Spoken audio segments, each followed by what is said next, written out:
اس میں ارشاد فرماتا ہے وَلَنَبْلُوَنَّكُمْ بِشَيْءٍ مِنَ الْخَوْفِ وَالْجُوعِ وَنَقْصٍ مِنَ الْأَمْوَالِ وَالْأَنْفُسِ وَالثَّمَرَاتِ وَبَشِّرِ الصَّابِرِينَ الَّذِينَ إِذَا أَصَابَتْهُمْ مُصِيبَةٌ قَالُوا إِنَّا لِلَّهِ وَإِنَّا إِلَيْهِ راجعون۔ اللہ ارشاد فرماتا ہے کہ ہم تمہیں آزماتے ہیں، کبھی بھوک سے، کبھی پیاس سے، کبھی مال کی جو ہے قلت سے، کبھی جو ہے تمہیں بھوکا رکھ کر ہم آزماتے ہیں، کبھی مال کی قلت سے ہم تمہیں آزماتے ہیں، کبھی پریشانیاں دے کر ہم تمہیں آزماتے ہیں، کبھی جو ہے اولاد نہ دے کر ہم تمہیں آزماتے ہیں، کبھی اولاد دے کر ہم آزماتے ہیں، اور کبھی ہم تم پر مصیبتوں کے پہاڑ گرا دیتے ہیں، کبھی ہم تم پر مصیبت دے کر آزماتے ہیں، اور سب سے بڑا کامیاب شخص وہ ہے۔ اللہ ارشاد فرماتا ہے وَبَشِّرِ الصَّابِرِينَ، اور ان مصیبتوں میں، ان آزمائشوں میں، یعنی بھوکا رہ کر، پیاسا رہ کر، بیمار رہ کر، اولاد نہ ہو کر، اولاد کی خوشیاں نہ مل کر جو صبر کر لیتا ہے، اللہ تعالیٰ ارشاد فرماتا ہے بشر الصابرین، صبر کرنے والوں کو خوشیوں کی بشارت دے دو، صبر کرنے والوں کو بشارت عطا فرما دو۔ اور اللہ تبارک و تعالیٰ نے ارشاد فرمایا کہ صبر کرنے کے بعد وہ کیا کہتے ہیں، قالوا انا للہ و انا الیہ راجعون، وہ جو ہے صبر کرنے کے بعد کہتے ہیں اے اللہ ہم تیرے ہی لیے ہیں اور ہمیں تیرے ہی طرف واپس جانا، ہم تیرے ہی لیے اس دنیا میں بھیجے گئے ہیں اور تیرے ہی جو ہے حکم سے ہم اس دنیا کو چھوڑ کر چلے جائیں گے۔ محترم دوستو، جو میت ہوئی ہے بڑے افسوس کی بات ہے، لیکن افسوس کرنے سے کوئی فائدہ نہیں ہے۔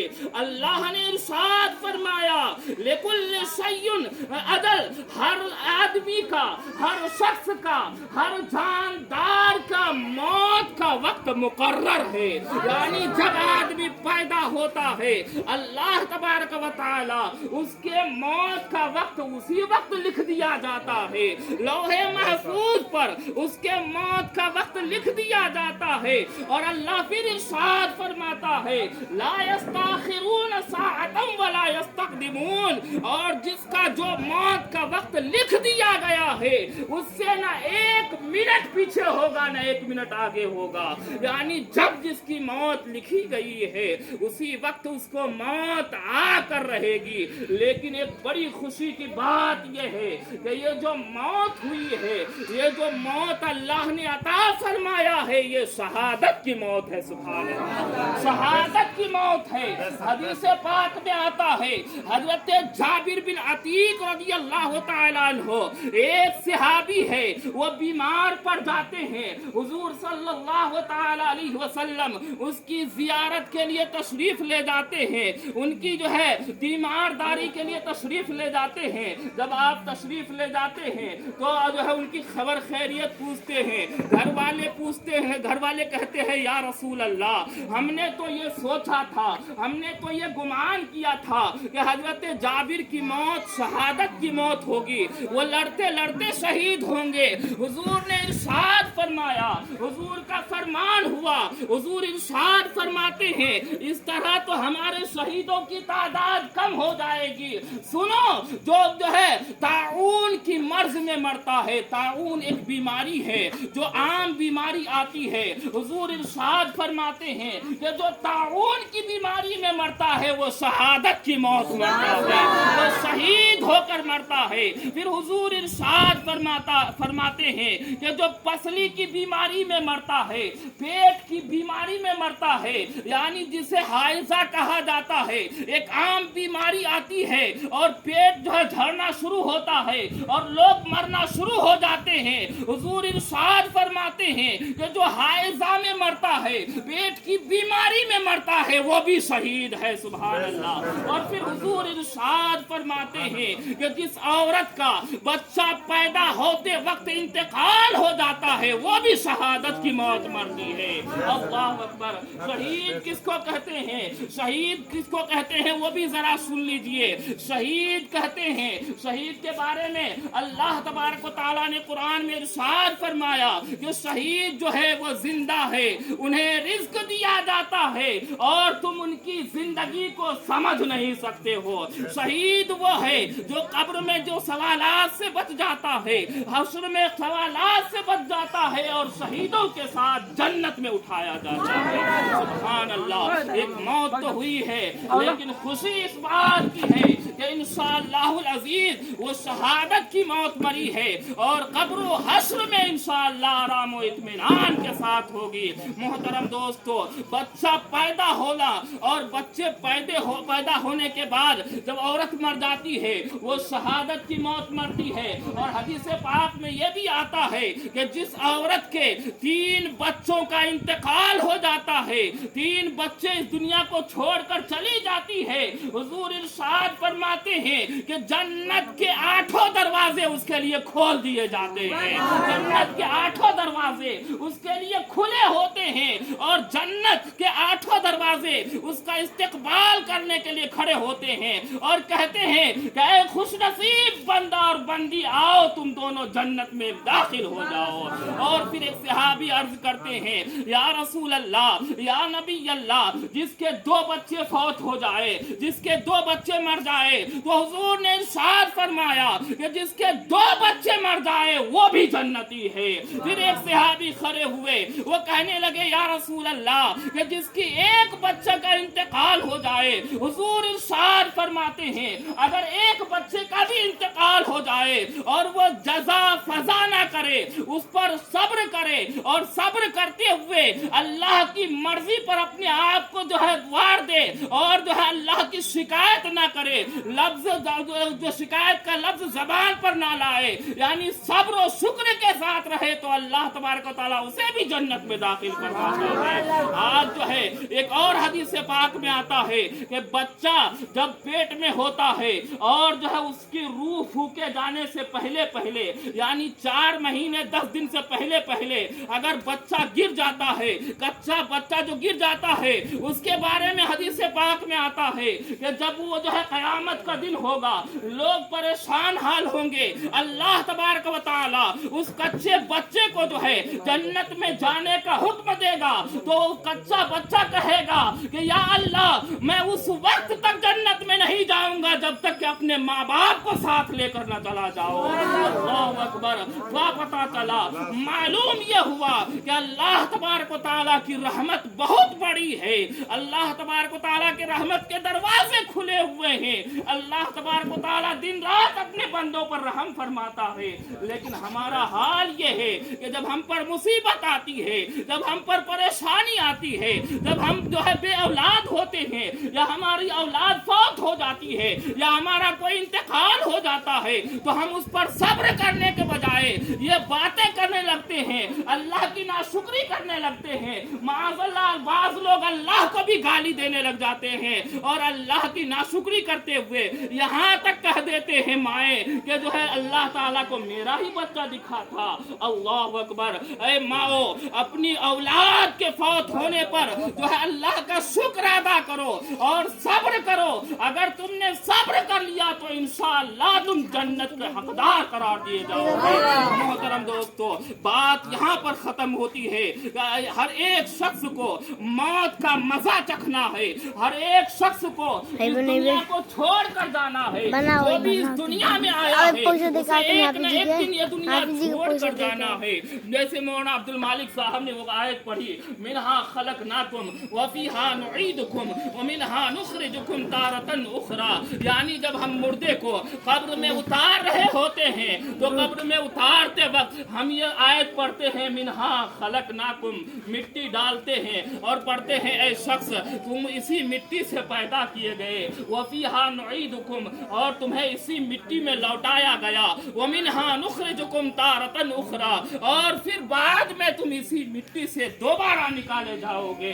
یعنی ہماری پیدائش جو ہے وہ مٹی سے ہے, ہم مٹی میں ہی ڈالے دیے جائیں گے اور پھر مٹی ہی سے اٹھائے جائیں گے۔ محترم دوستو، جب مرنا ہے، جب اس دنیا کو چھوڑ کر جانا ہے، جب ہمیں اس دنیا میں رہنا ہی نہیں ہے، جب ہمیشہ کی زندگی ہماری ہے ہی نہیں، تو اس دنیا کے پیچھے بھاگ کر کیا حاصل ہونے والا ہے؟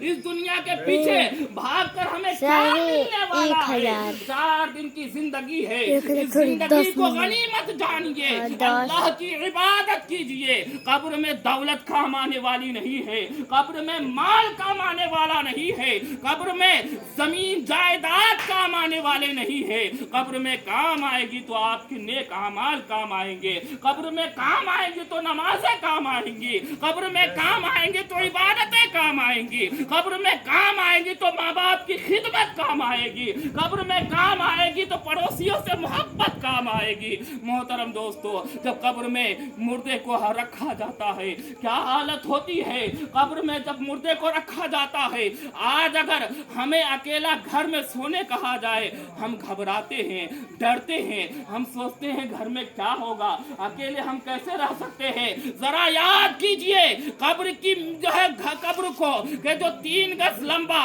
اور 1.5 گز یا 2 گز جو ہے چوڑا ہوتا ہے، اندھیری قبر ہوتی ہے، نہ بچھونا ہے، نہ گدا ہے، نہ تکیہ ہے، نہ سرہانہ ہے، بلکہ زمین کا بچھونا ہے، زمین کا تکیہ ہے اور اندھیری قبر ہے۔ اس 1.5 گز قبر میں جب مردے کو رکھا جاتا ہے، مردے کے اوپر کیا بیتتا ہوگا؟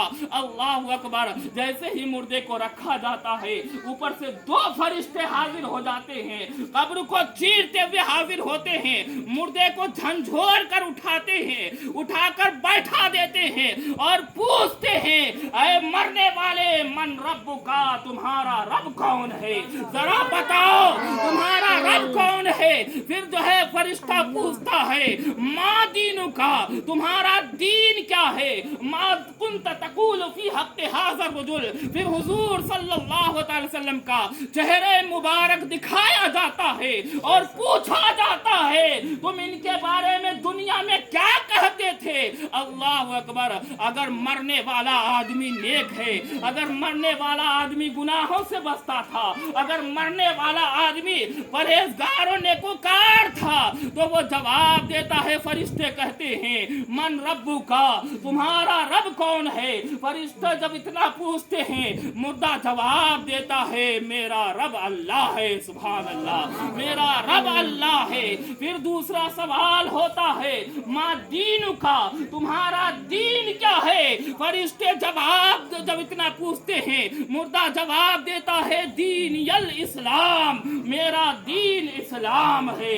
پھر حضور نبی کریم صلی اللہ علیہ وسلم کا چہرہ دکھایا جاتا ہے اور دکھائے جانے کے بعد فرشتے یہ پوچھتے ہیں، تم ان کے بارے میں دنیا میں کیا کہا کرتے تھے؟ تو اگر نبی کا چاہنے والا ہے، نبی پر درود پڑھنے والا ہے، نبی سے محبت کرنے والا ہے، نبی کی میلاد کرنے والا ہے، نبی کے نام سے فاتحہ کرنے والا ہے، نبی پر درود و سلام پڑھنے والا ہے، تو کہتا ہے یہ ہمارے نبی محمد الرسول اللہ صلی اللہ علیہ وسلم ہے۔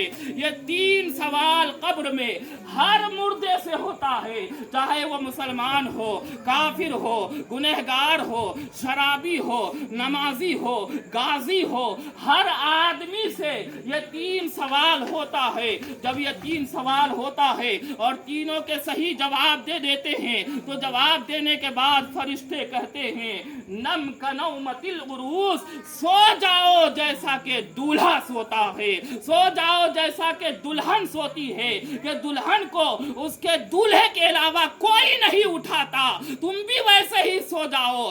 اور وہ مردہ قیامت تک، قیامت جب قائم ہوگی، اس وقت تک آرام و اطمینان کے ساتھ سوتا رہے گا۔ اس کی قبر کو چوڑی کر دیا جائے گا، اس کی قبر میں جنت کی کھڑکی کھول دی جائے گی، اس کے قبر میں جنت سے ہوائیں آتی رہے گی، فرشتے اس کی خدمت کے لیے حاضر ہوں گے اور وہ اطمینان کے ساتھ قیامت تک سوتا رہے گا۔ لیکن اگر بندہ گنہگار ہے، بندہ خطا